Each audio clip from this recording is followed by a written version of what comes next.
Three, two, one, go. Yuk, ngerington. Halo semuanya, selamat datang di podcast kita hari ini. Jalan-jalan ke ujung kulon. Yuk ringtone, sharing dan tonton. Oke, kita akan membahas nih sesuai judul yang ada di YouTube ya, Tri? Iya, bener banget. Tren perkawinan anak di masa pandemi COVID-19. Pasti kan banyak banget ya, kita buka IG tuh ada aja yang nikah gitu ya. Iya pasti, apalagi tren sekarang tuh banyak banget pernikahan yang di bawah umur menikah dengan yang lebih tua gitu loh. Terus kita akan mengupas apa sih sebenarnya perkawinan anak di masa pandemi ini tuh kayak gimana sih lebih spesifiknya. Langsung saja kita panggilkan narasumber kita, Bunda. Bunda ini selaku Child Welfare Specialist atau spesialis kesejahteraan anak. Silakan Ibu. Halo Dinda dan Tia. Halo dan teman-teman guys dan teman-teman semua. Makasih ya, saya sudah diajak Yeah. di podcast ini. Senang sekali bisa hadir di sini dan sharing tentang tren perkawinan anak di masa pandemi COVID-19. Seru banget ya kayaknya topiknya perkawinan anak. Terlalu menjurus, tapi ini sesuai yang lagi in banget nih Bu. Nah. Yang lagi trending banget. Oke, jadi sebelumnya saya perkenalan diri dulu nih. Baik, silakan Ibu. Nama saya Shana Novelin Teja, biasa dipanggil Nane. Saat ini saya Child Welfare Specialist atau spesialis kesejahteraan anak. Karena kemarin saya waktu S3 disertasi saya topiknya tentang kesejahteraan anak. Waktu itu judulnya tentang penyelenggaraan kota layak anak di Kota Depok. Jadi saya spesialis di kebijakan sosial yang terkait dengan kesejahteraan anak. Seperti kayak pakar anak gitu ya Bu. Ya, yang mengerti banget anak. Amin, insya Allah ya. Terus apa lagi perkenalan itu aja kan cukup Iya, ya? itu aja. Oke, yang tadi udah kita bahas nih ya tim berdua. Sebenarnya apa sih Bu yang dimaksud sama perkawinan anak itu sendiri gitu? Terus karena banyak banget yang lagi trending, yang tadi di awal kita bilang, dengan adanya pernikahan dini di fakta di Indonesia saat ini Bu. Ya, Menurut Ibu faktanya tuh bagaimana? gimana sih Bu di Indonesia saat ini? Jadi istilah yang kita pakai itu perkawinan anak aja ya. Jadi nggak ada pernikahan dini atau perkawinan dini. Ntar si Dini marah soalnya. Ini Dinda untungnya ya, bukan Dini ya. Jadi perkawinan anak aja kita memang istilah yang digunakan di negara kita perkawinan anak. Nah, definisinya perkawinan anak itu adalah perkawinan yang dilakukan oleh seseorang yang usianya di bawah 18 tahun. Kenapa 18 tahun? Karena memang definisi anak itu yang diakui secara internasional di Konvensi Hak Anak dan diakui oleh negara kita. Definisi anak adalah seseorang yang berumur 0 sampai 18 tahun. Nah, kalau misalnya dia udah lewat 18 tahun udah bukan anak-anak lagi. Jadi kita bukan anak-anak lagi. Nah, jadi bukan anak-anak ya Bu. bukan.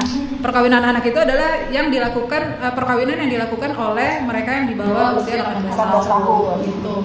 Nah, saat ini perkawinan anak itu memang angkanya tinggi di Indonesia. Jadi Indonesia itu sekarang ini posisinya nomor 7 di dunia dan nomor 2 di ASEAN. Nah, terus provinsi di Indonesia yang 5 provinsi tertinggi di Indonesia itu yang angka perkawinan anaknya tinggi itu ada di Kalimantan Selatan, Kalimantan Tengah, terus Kepulauan Bangka Belitung, Sulawesi Barat dan Sulawesi Tenggara. Jadi itu Berarti kebanyakan di luar kota ya Bu, di dalam di daerah dan yang surprisingly usia 10 sampai 14 tahun itu sekitar ada 34%. 10 sampai 15 34%, lalu di umur 16 tahun itu ada 39%, di umur 17 tahun itu ada 23% sekitar itu. Jadi cukup tinggi gitu. Iya. Apalagi lagi di masa Covid gini kayaknya banyak ya Bu faktornya tuh. Nah, kalau kita bicara tentang penyebab perkawinan anak itu sebenarnya multifaktor, banyak sekali faktornya, terutama faktor ekonomi ya, gitu, faktor ekonomi. Karena ada keluarga yang beranggapan dengan menikahkan anak mereka akan terkurangi beban finansialnya gitu kan. Terus selain faktor ekonomi ada juga faktor paradigma di masyarakat bahwa jangan sampai anak saya jadi perawan tua gitu. Iya, jadi nikahin cepet-cepet umur 17 dinikahin gitu kan. Terus selain itu juga ada faktor pendidikan. Faktor pendidikan yang rendah akan cenderung keluarga yang menikahkan anaknya di usia perkawinan anak itu cenderung mereka yang berpendidikan rendah karena mereka tidak mengetahui resikonya apa aja kalau anak itu dinikahkan di bawah usia 18 tahun gitu kan. Nah terus apalagi faktornya di masa pandemi ini tadi kan katanya pandemi itu kan banyak anak putus sekolah, banyak orang tua yang di PHK gitu kan. Nah itu yang mendorong orang tua menikahkan anaknya atau memang anaknya sendiri yang memang mau nikah gitu kan karena yang sekolah pun dilakukan secara online gitu kan PJJ jadi mereka aktivitasnya kurang karena di rumah terus gitu kan apalagi yang putus sekolah gitu kan putus sekolah terus nggak ngapa-ngapain akhirnya memilih menikah gitu nikah aja deh gitu. Iya, Kan tadi gitu. terkait yang ekonomi ya Bu, kan banyak juga ya Bu, bukan media sosial aja tapi media massa kan banyak kayak film sinetron FTV yang mengangkat cerita tuh yang kayak udah kamu nggak usah nikah tua-tua langsung aja nikah muda gitu kan karena mungkin bapaknya kredit utang ya gitu ada faktor dari media juga nggak sih Bu kayak gitu Bu? sangat makanya kan saya selalu bilang kalian jangan nonton FTV jangan nonton sinetron nonton podcast aja. Jadi gini, sekarang ini ya dengan maraknya media sosial, terutama Instagram, itu ada yang istilahnya glorifikasi perkawinan, gitu kan. Jadi kalau misalnya kalian ngelihat, wah di Instagram itu ada selebgram nikah gitu kan, kayaknya bagus banget. Nanti ada captionnya kan, makeup artisnya siapa, kebayanya dari mana, gedungnya di mana, pas segala macam gitu kan. Jadi Terus, nah itu padahal kan dunia itu tidak seindah konten Instagram gitu ya. Please deh. Jadi realitasnya tidak seperti itu ya Bu. iya jadi iya maksudnya selebgram itu yang mereka tampilkan di Instagram itu kan hanya yang bagus-bagus. Iya. Kehidupan yang maksudnya yang pasti mereka juga punya lah up and downs-nya gitu kan. Yang jelek-jelek mereka nggak akan posting. Tapi kan yang dilihat oleh kita, yang dilihat oleh netizen itu yang bagus-bagus gitu kan.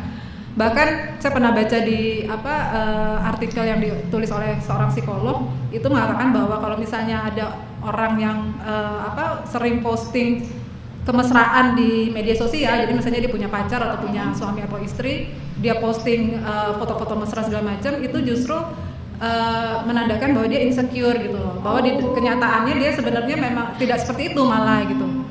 Jadi makanya kita kan karena kaget, wah di Instagram kelihatannya mesra banget gitu, lama-lama nggak lama kemudian dia cerai gitu kan, ada tuh seperti itu gitu. Jadi gitu, jadi istilahnya ya itu tadi hidup itu tidak seindah konten Instagram. Jadi konten Instagram itu mengikuti hidup kalian bukannya kebalikannya. Jadi jangan saya mau nikah alasannya apa? Supaya ada konten. Gak masuk ini banget ya Bu. Iya benar sih Bu, setuju.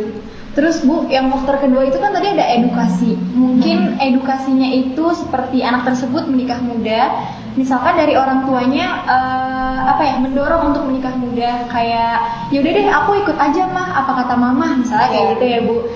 Berarti anak tersebut kurangnya edukasi tentang pernikahan muda, tentang kehidupan yang setelah kehidupan setelah menikah tersebut gitu. Kayak edukasi kayak gini kan masuk juga edukasi ya.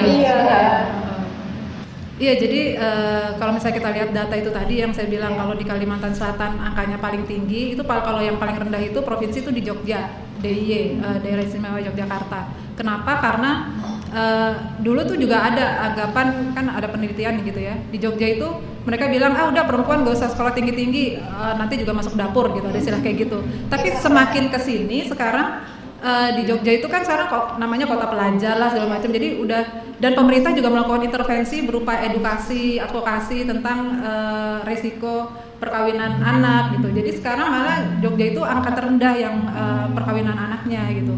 Jadi maksud saya edukasi itu memegang peranan penting gitu ya. Jadi orang tua, baik orang tua maupun anak harus mengetahui resiko apa yang akan terjadi sama mereka kalau misalnya mereka melakukan perkawinan di usia di bawah 18 tahun. Mau tahu nggak resikonya apa aja? Ngeri banget. Jadi resiko itu ada pertama resiko kesehatan. Angka kematian ibu itu tinggi pada saat dia melahirkan kalau usianya di bawah 18 tahun.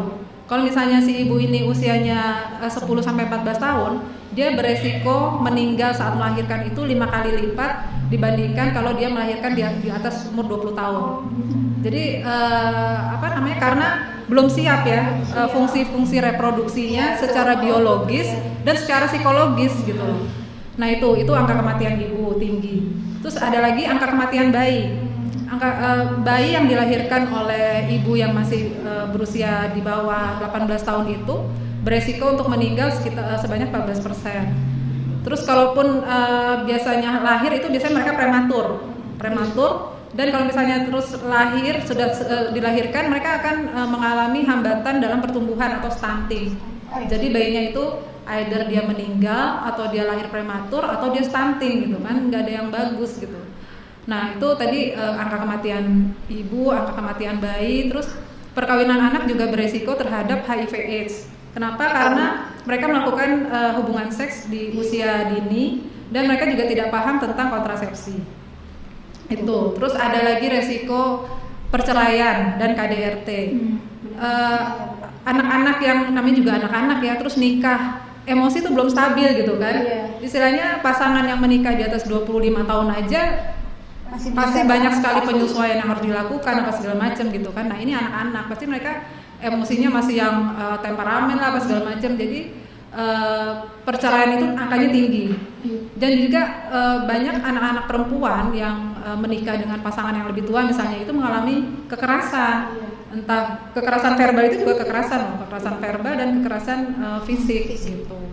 Jadi banyak sekali resikonya. Nah, terus resiko yang lain lagi adalah kualitas SDM negara kita jadi rendah. Kenapa? Karena anak yang menikah, apalagi perempuan itu pasti putus sekolah kan. Apalagi terus habis itu punya anak, pasti putus sekolah. Nah, jadi dia akan hanya sebagai lulusan SMP atau SMA. Bisa juga sih Bu resikonya tuh kayak diomongin gitu, bisa nggak sih? Kalau dia kan keluar karena bisa. gitu kan. Salah satu resiko yang menurut aku juga bisa kena psikis.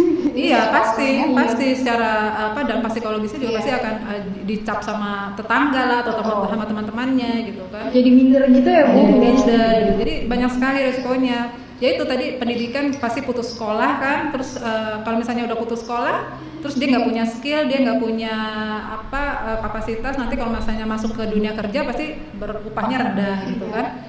Jadi nanti itu akan menuju kemana? Jadi akan menuju ke kemiskinan gitu kan. Jadi akan meningkat angka kemiskinan di negara kita. Banyak sekali resikonya gitu. Terus kalau nggak ada duit juga ntar bininya diapain gitu kan. Biasanya KDRT-nya mundur lagi. Dari masalah ekonominya sama ya itu tadi mungkin belum pikirannya belum stabil. Ya itu perkawinan itu membutuhkan kedewasaan dan kematangan yang tidak hanya bersifat biologis tapi juga psikologis, sosial, mental, spiritual juga gitu. Jangan hanya karena badannya udah gede, bongsor udah. Enggak. Banyak sekali lah yang harus dipertimbangkan. Jadi teman-teman, penting sekali untuk kita semua mengerti akan edukasi pernikahan dini seperti yang Ibu Jane bilang gitu. Betul sekali. Resiko-resikonya tadi kan udah disebutin itu serem-serem banget. Iya. Ayo kita raih mimpi kita sampai ke Cina.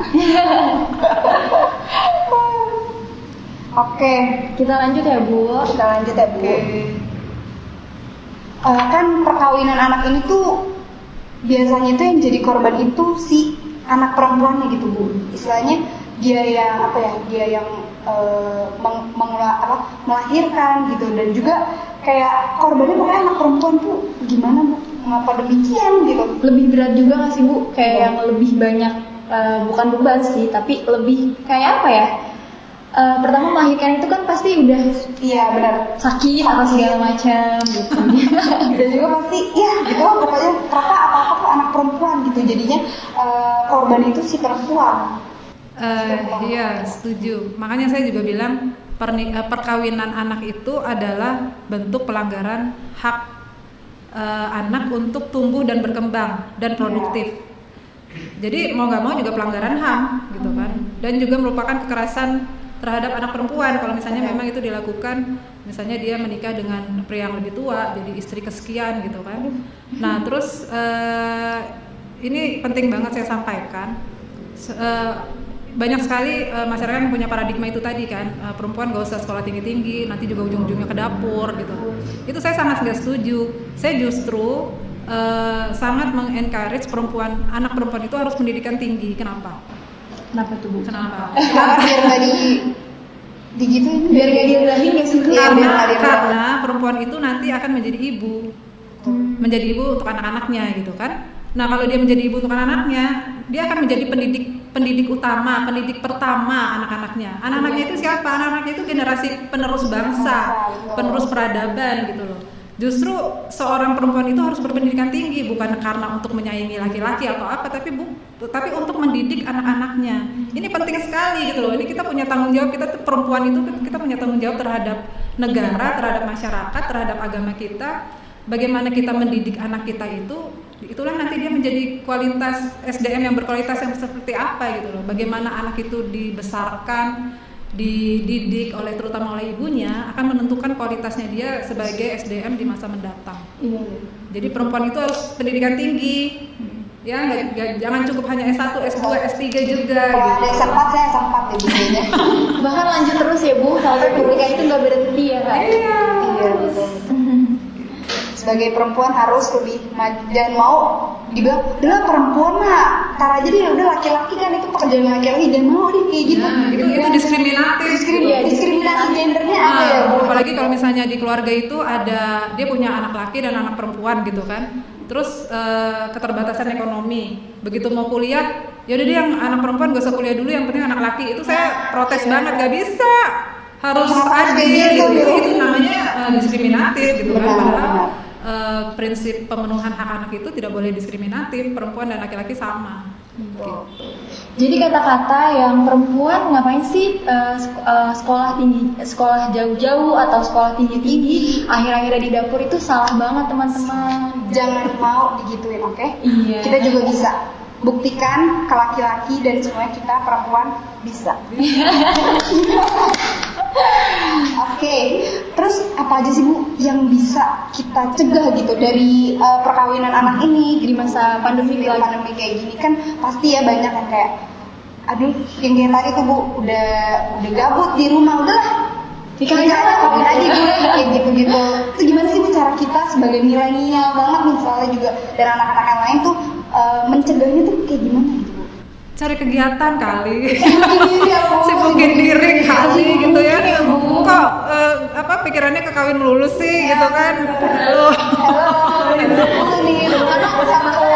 yang sampai kayak dia lagi kuliah nggak nyelesain sampai lulus, kayak gue capek nih, gue pengen nikah aja lah gitu loh Bu. Kasihan ya, saya kan kadang kasihan loh kalau melihat anak muda kayak gitu ya. Jadi Kalau udah terlanjur bucin apa gimana itu ada faktor juga gitu. kalau masih usianya di bawah 18 tahun sih janganlah gitu ya. Banyak sekali yang bisa kita lakukan di hidup kita ini gitu. Hidup cuma sekali gitu kan. Live life to the fullest gitu. Banyak carilah kembangkan potensi diri, kembangkan minat dan bakat kalian gitu. Banyak sekali yang bisa diraih, yang bisa kalian kerjakan gitu kan selagi usia kalian masih muda gitu.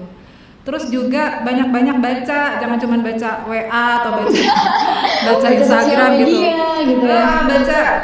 Baca banyak buku atau jurnal atau apapun e-book yang membuka wawasan kalian gitu kan. Nah, ini juga salah satu upaya kita kan dalam mencegah perkawinan anak gitu kan. Kita memberikan edukasi. Tadi saya sudah sampaikan resiko apa aja kalau misalnya perkawinan dilakukan di bawah usia 18 tahun. Kan ngeri banget tadi kan ada kematian ibunya atau kematian bayi, terus ada perceraian, KDRT, terus perempuannya juga pasti putus sekolah gitu kan. Banyak sekali resikonya. Nah, ini yang harus diketahui oleh masyarakat banyak gitu. Banyak yang belum memahami resiko ini gitu kan. Jadi ini ya cara mencegahnya itu harus membekali diri dengan pengetahuan sebanyak-banyaknya. Sehingga yang tadinya mau nikah ternyata resikonya ini ya nggak jadi deh gitu. Iya betul. Jadi kayak menolak ya Bu, gitu. pernikahan dini gitu. Harus cari banyak-banyak kegiatan lah. Iya benar banget. Jangan Explore diri kita, kembangkan potensi kita, jangan cuma mikirin nikah aja gitu. Emang nikah nggak bayar, nggak gede biaya. Belum kehidupan setelah menikah. Nah, kehidupan setelah menikah itu juga. Nah, gitu kan. teman-teman kalian masih pada jalan-jalan ke mall, nonton, apa segala macam, ngurusin anak kalian gitu kan. ngurusin anak, bete banget kan? Iya Iya. benar. Jadi teman-teman, seperti yang tadi Bu Jane bilang itu, kita harus mencegah pernikahan dini dengan mengeksplor diri kita. Apa yang mau kita kembali, apa yang mau kita lakuin udah lakuin aja. Iya. Tapi itu jangan sampai kejadian perkawinan di luar nikah gitu ya. MBA ya kan. Jadi harus perbanyak kegiatan kita juga. Explore aja diri kalian selagi masih muda. Oke? Iya. Viral pernikahan anak di bawah umur saling suka dengan pria yang 44 tahun. Anak 12 tahun belum ngerti apa-apa, tolong dong orang tuanya dibimbing itu. Kenapa dia bisa tertarik dan mereka dinikahkan dengan pria yang jauh lebih tua? Kemungkinan